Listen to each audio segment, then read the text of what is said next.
मैंने पिछले 2-3 किसी दुआ सेशन में शायद मैं कह बैठा था या मैंने कहा था, क्योंकि ऊपर तले पेशेंट मेरे क्लिनिक पे जो आते हैं या कई ऐसी वुंडेड रूहें होती हैं कि वो बच्चियां या बच्चे जो थे वो उनकी वजह से, चूँकि ऊपर तले कुछ लोग आए तो उन्होंने ये कहा या उनका चाइल्डहुड ट्रामे में ये था कि वो मामा बाबा के बेडरूम में सोते थे, छोटे होते वो कुछ जो भी उन्होंने देखा। तो मैंने इशारतन कहा कि अगर आपके घर में एक ही कमरा है और मजबूरी है आपने वहीं सोना है, तो आपका बच्चा जो 2 साल से बड़ा है या 2.5 साल का, क्योंकि मुझे जिन लोगों ने मेरे से डिस्कस किया वो 2.5 साल की एज की बातें उन्हें याद थी। ठीक है, हम ये समझते हैं कि 2.5 साल के बच्चे को कोई सेंस नहीं है या वो सोया हुआ है, लेकिन अगर मियाँ बीवी हैं और वो कमरा भी एक ही है तो फिर दूसरे किसी कहीं चले जाएं जहाँ बच्चे सोए हुए हैं, वहाँ कम से कम वो एक दूसरे के साथ इंटीमेट ना हो, या फिर बच्चों को कहें कि ये कोई बहुत अच्छा काम है और कोई ऐसी बात नहीं है, यूरोपियंस की तरह हो जाएं, सड़क पे शुरू हो जाएं। लेकिन नहीं, जब बच्चे को आप ये कहते हैं कि तुमने ये काम किसी से नहीं करना, दिस इज़ गुड और बैड टच, लेकिन उसे ये कॉन्सेप्ट उस उम्र में नहीं पता होता कि ये मामा पापा का आपस में टच ठीक है, वो बाप को जालिम समझता रहता है, उससे नफरत करता रहता है या करती रहती है और उसे कुछ पता नहीं होता या दोनों से ही करना शुरू हो जाता है।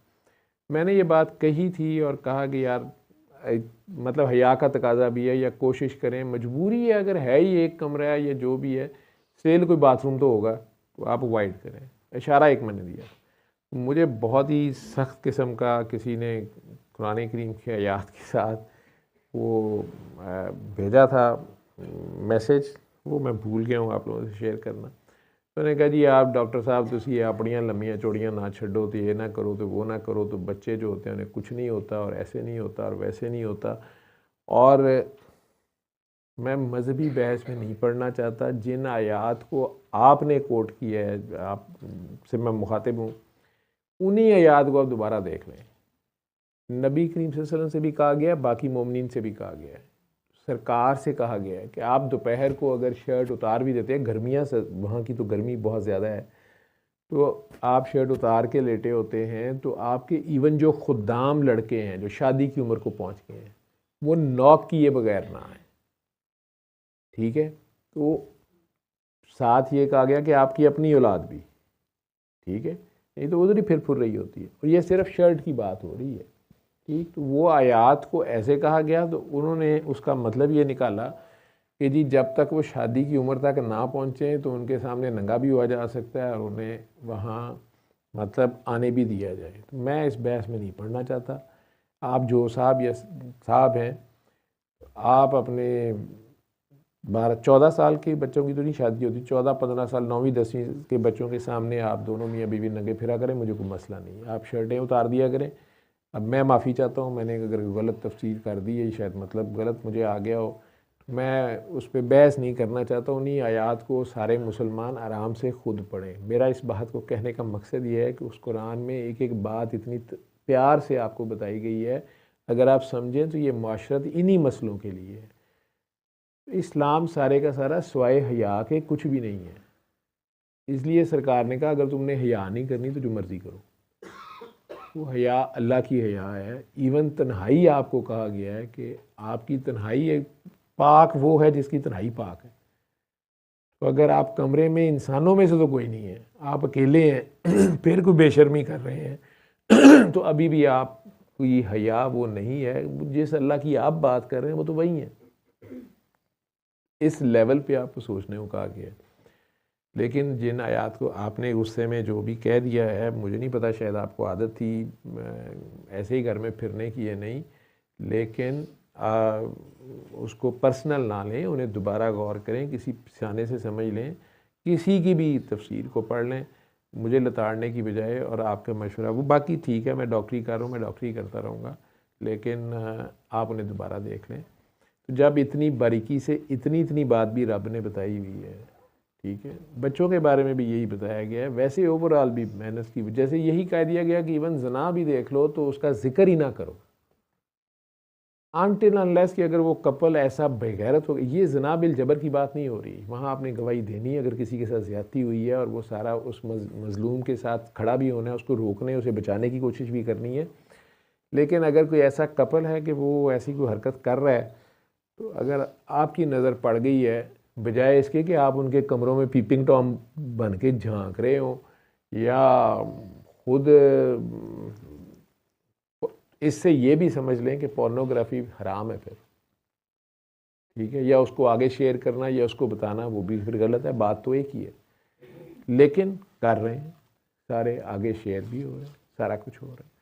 तो कहने को तो उसने बता दिया, क्योंकि इसके बहुत से इम्पेक्ट आते हैं। ये सिर्फ ये नहीं है कि वो अगर माँ बाप या कोई भी मेल या कोई भी लोग बच्चों के सामने अगर टॉपलेस भी फिर रहे हैं या कपड़े चेंज कर रहे हैं या किसी भी हालत में, सिर्फ उस मेमोरी से नहीं, उसका अपना इम्पेक्ट है, उस एक्ट का भी इम्पैक्ट है, उसका जो ऑरा है, उसकी जो वाइब्स हैं, उसकी जो भी इलेक्ट्रोमैग्नेटिज्म है उस बच्चे के पूरे, मैं मेडिकल साइंस बाद में मान लेगी, आप लोग मानेंगे, मैं चाहे 50 साल बाद मेरी बात आपको याद आ जाएगी, लेकिन मैं कह रहा हूँ कि उस वक़्त आपकी बॉडी से जो भी वेव्स निकल रही होती हैं या जो भी आपका ऑरा होता है, वो उस मासूम माइंड को, उस मासूम जिस्म को, उसको भी इग्नाइट करता है, और वो कोई भी गलती कर सकता है भाई।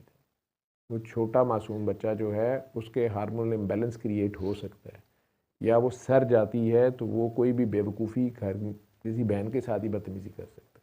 तो ये रोल आपको ही ध्यान करना पड़ेगा, इससे ज़्यादा और मैं कितने ढके छुपे लफ्ज़ों में आपको कहूँ।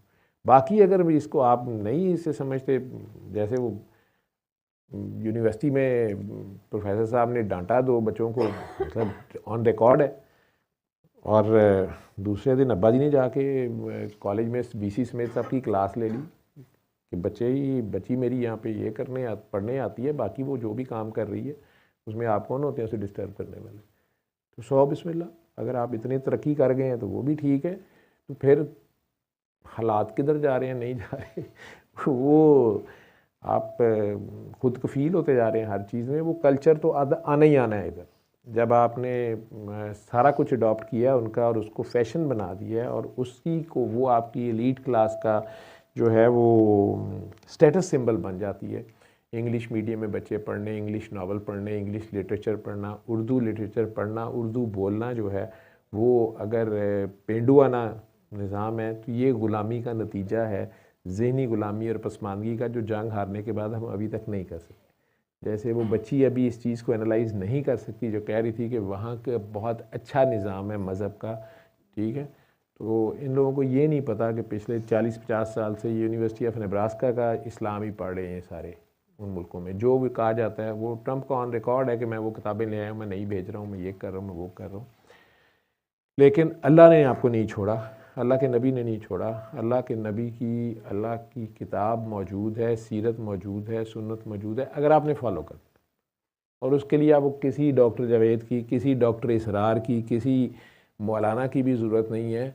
अपने गिरेबान को पकड़ा करें और ईमानदारी से पूछा करें। अगर आपका ज़मीर ज़रा सा भी ज़िंदा है, किसी भी सिचुएशन में देख लिया करें, पूछ लिया करें कि क्या ये वाकई सही है जो चीज़ आप कह रहे हैं, और नहीं कुछ नहीं होता कि आप अपनी बहन, बीवी, बेटी की मौजूदगी में ये कर सकते हैं। दूसरों की बहन बेटी की मौजूदगी में अगर वो जायज़ है तो फिर वो आपकी भी जायज़ होगी, अगर नहीं है तो फिर आप इसको खामखा बहस बना के या मजहबी फर्जियत करके ना करें। उसको नॉर्मल, मैं कहता हूँ कि आम इंसान के लेवल पे रह के तो सोचें। ये हर इंसान के अंदर अल्लाह ने ये भी रखा होता है, हया भी उसके अंदर होती है, और ये किसी भी मज़हब का हो। मुझे दुनिया का कोई मज़हब नहीं मिला अभी तक, जितने के भी मैंने पढ़े हैं या देखे हैं, जिसमें हो कि झूठ जायज़ है, एक आके झूठ बोले, चोरी जायज़ है, ज़ना जायज़ है। क्यों? क्योंकि हम सारों का बनाने वाला एक है, हम सारों के अंदर नेचर एक है, हम सारे जिस मर्ज़ी मज़हब से हों, जिस मर्ज़ी नस्ल से हों, जिस मर्ज़ी ख़ित्ते से हों, बेसिक्स हमारी सेम है। वो अलग बात है, हम जो जैसे भी जिधर आगे से अल्लाह की पहचान में हमारे मसला है या रिचुअल्स में मसला है या डिफरेंसेस हैं या जो भी हैं, या मुल्लाओं ने भी बहुत से क्रिएट किए हैं, लेकिन इंसान की बेसिक नेचर जो है वो हया में है। वो आप आहिस्ता आहिस्ता बिल्कुल अगर दिल मुर्दा हो जाए तो फिर वो हया ही जाती है सबसे पहले, खुदा खौफी ख़त्म हो जाती है। जब आपको खुदा का मसला ही नहीं है तो आपको परवाह फिर किसी भी चीज़ की नहीं रहती, तो अल्लाह की तरफ से भी आप फारिग हो जाते हैं, फिर आप जो मर्ज़ी करते रहें। जी। सर अभी आप बच्चों के ऊपर इम्पैक्ट की बात कर रहे थे तो आपने एक स्टडी शेयर की थी। Children who maintain strong relationships with their grandparents often show better emotional health and resilience. Research highlighted by Harvard Center on the ये Developing हार्वर्ड Child. की है, हाँ जी। जी. Research highlighted by Harvard Center on the Developing Child shows that supportive, stable relationships act as a powerful buffer against stress in childhood. These nurturing connections help regulate the nervous system and promote healthier emotional development. Grandparents often provide exactly this kind of steady, caring presence. As a result, kids who see them regularly tend to show lower depression, calmer stress responses, and greater empathy. आप ये भी कह सकते हैं कि सारा आपको Harvard की स्टडी की है, क्या ज़रूरत पड़ गई है, फिर आप खुद भी उनसे इम्प्रेस हैं। मैं नहीं इम्प्रेस, आप उनसे डिप्रेस हैं। वो काकी जी से मैंने ज़्यादा बहस नहीं की थी, उन्हें प्यार से बस, चूँकि इतने लोगों में अगर वो ऐसे लगना था जैसे उसे कॉर्नर कर दिया या वो ऑफेंड फील कर सकती थी, तो चूँकि आप हार्वर्ड वालों की बात सुनते हैं तो इसलिए कि मेरे लिए इसमें कोई नई चीज़ नहीं है। ये आपके बड़ों के बारे में आपको अपने माँ बाप के, अगर वो बूढ़े भी हो जाएं, वो गलत भी हों, तो आप उफ ना करें। तो जब माँ बाप बूढ़े होते हैं तो अमूमन आपकी अपनी उम्र जो होती है, आपके अपने बच्चे भी पास होते हैं। तो आपके बच्चों के सामने अगर वो ये देखते हैं कि बहरहाल दादे दादी की ये रिस्पेक्ट करनी है कि वो गलत भी थे तो अब्बा चुप कर गया, उसको गलत बात पे डांट पड़ गई, जिस तरह मुझे उस दिन अब्बा ने उसके हिस्से की मुझे डांट डाल दी थी, बच्चे खुश तो हो जाते हैं, लेकिन साथ उन्हें पता चलता है कि बहरहाल अब्बे का भी कोई अब्बा है। तो बड़ों के पास, दादा दादी, ग्रैंड पेरेंट्स के पास, नाना नानी के पास सेफ भी फील करते हैं। तो गोरे ने स्टडी करके ये कहा कि उनमें डिप्रेशन कम होता है। वो खातून क्या कह रही थी कि मुझे बच्चों की केयर करके भी डिप्रेशन हो जाती है, लेकिन वैसे मुझे किसी से मेरा ताल्लुक ही नहीं, मैं किसी के घर जाती नहीं। वो क्यों नहीं जाती? इसलिए कि ये हमारे यहाँ पे यही है कि हम वैसे गए तो ननान ने कोई गल करती, तुसी बड़े अच्छे जज्बे लैके बच्चे ईद मनान गए तो अगू भरजाई ने कुछ ठोक दी, ठीक है, दरानी ने कुछ, जठानी ने सूट अल्लू गल कर दी, ठीक है, जुत्ती निंद दी। तो वो गोरों ने इन मसलों से जान छुड़ा ली है। अगर देखें तो उनके लतीफ़े भी सास के बहू के यही हैं, लतीफ़े उनके भी यही हैं, सास उनके माँ भी मजाक ही है, लेकिन वो आहिस्ता आहिस्ता इन चीज़ों से फारिग हो गए हैं। उन्होंने शादी को वैसे ही छोड़ दिया है, वहाँ पे अब वो रिलेशनशिप में ही गुजारा करते हैं, क्योंकि कानून इतने सख्त बना दिए गए हैं औरतों की हिफाजत, और इस चक्कर में कि वो शादी करके, वो चूँकि कानून लगते हैं, जुर्माने पड़ते हैं, सारा कुछ होते हैं, वो शादी रजिस्टर ही नहीं कराते। 3-4 बच्चे पैदा करके दोनों गवर्नमेंट को कह देते हैं कि यार हमारा आपस में कोई मूड नहीं है, अंडरस्टैंडिंग नहीं हुई। बच्चे सोशल वेलफेयर वाले वहाँ अदारे बने हुए हैं, वो शौक़ से उन बच्चों को लेते हैं। क्यों? क्योंकि गवर्नमेंट से ठीक ठाक फंड मिलता है उन अदारों को, उन बच्चों को पालने का। वो उन तक कितना पैसा पहुंचता है, कितना नहीं पहुंचता। और इवन जो पेरेंट्स रहना भी चाहते हैं, हमारे लोग जो यहाँ से, बड़ा शौक़ है जिन्हें यूरोप जाने का, अमेरिका जाने का, तो वहाँ से, मुझे वो नाम भूल जाते हैं, आयरलैंड वाली का कोई और नाम है, जो ऑर्गेनाइजेशंस हैं, तो मेरे साथ रोते हुए जब वो कहते हैं कि वो हम दोनों लड़ रहे थे, मियाँ बीवी लड़ रहे थे, ठीक है, हमारे तो बंदे का मतलब, हमारे यहाँ पे लड़ाई का मुझे पता है कि मेजॉरिटी मर्द हजरात जो हैं, मैं ऐसे खबीस हैं, औरत को मारा मारी पे भी उतर आते हैं।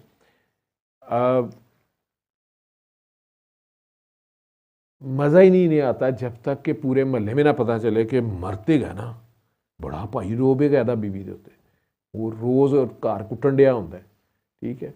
वहाँ पे क्या मसले अब होते हैं कि हम दोनों लड़ रहे थे, हम सायों में से किसी ने फ़ोन कर दिया, वो सोशल सिक्योरिटी वाले आ गए या बच्चों ने कर दिया, अब वो कह रहे हैं कि बच्चे आपके ख़राब हो जाएंगे, बच्चे हम लेके जा रहे हैं। मैंने कहा यार, बड़ी उन्होंने बच्चों की प्रोटेक्शन करते हैं, उसके बावजूद वहाँ पे ये मैस शूटिंग्स बच्चा स्कूल में ही कर रहा है, ये क्या बकवास है। उसने कहा डॉक्टर साहब बच्चे उजड़ जाते हैं। मैं क्या मतलब, कहते जो पैसे मिलते हैं वो इसलिए आते हैं, वो महकमा और होता है, वो आता है, वो बच्चे शच्चे अपने कब्जे में करता है। कहते नहीं जी आप दोनों लड़ते हैं, घर का माहौल ख़राब है, बच्चे ख़राब हो जाएंगे।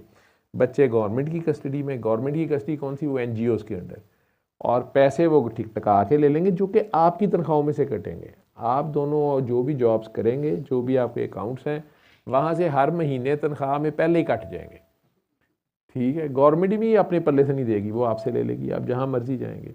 तो इसलिए वहाँ वो शादी ही नहीं करते, शादी नहीं है, जिम्मेदारी नहीं है, नहीं जी रिलेशनशिप है, बस ठीक है, उसमें बच्चा हो गया।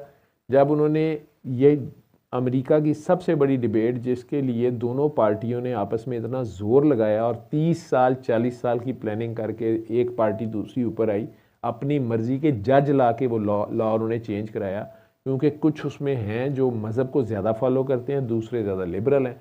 तो मज़हब में वहाँ पर भी जो अबॉर्शन था वो इलीगल था या गुनाह था। तो दूसरी मॉडर्न आंटियों ने कहा कि जी इस तरह के बच्चे पैदा करने से बेहतर वो गवर्नमेंट के ऊपर फंड पड़ता है, गवर्नमेंट के ऊपर टैक्स पड़ते हैं, इतना नुकसान होता है, तो अबॉर्शन जायज़ कर दिया जाए।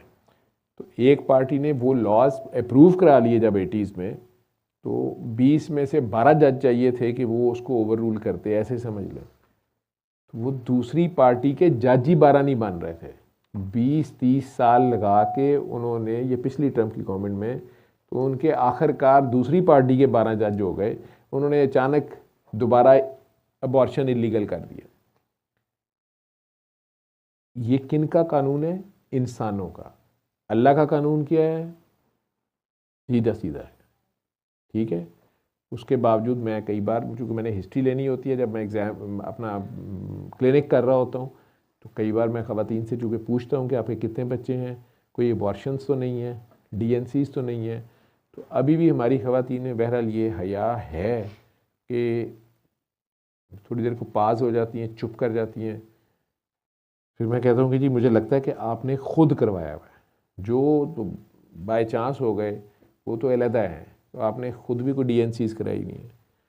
फिर वो खामद की तरफ घूर के देखती हैं, फिर ये कहती हैं इन्होंने करवाया, मैं इस गुनाह में शरीक नहीं। डॉक्टर साहब मुझे उस वक़्त पता नहीं था ये गुनाह होता है, डॉक्टर साहब मुझे नहीं पता था ये कत्ल होता है। आहिस्ता आहिस्ता ये भी ख़त्म हो जाएगी अगर आप इस बात का नहीं ख्याल करेंगे।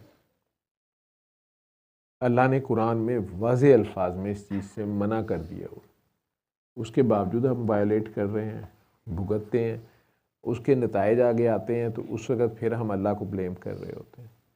लेकिन जहाँ तक ग्रैंड पेरेंट्स का घर में पास रहना, जो स्टडी है और सारा, यही जो लोग आपके करीब बड़े भी होते हैं, ये बहुत कुछ एब्जॉर्ब करते हैं और उन बच्चों पे उनका इम्पेक्ट पॉजिटिव होता है। ये गोरा स्टडी करके आपको बता रहा है।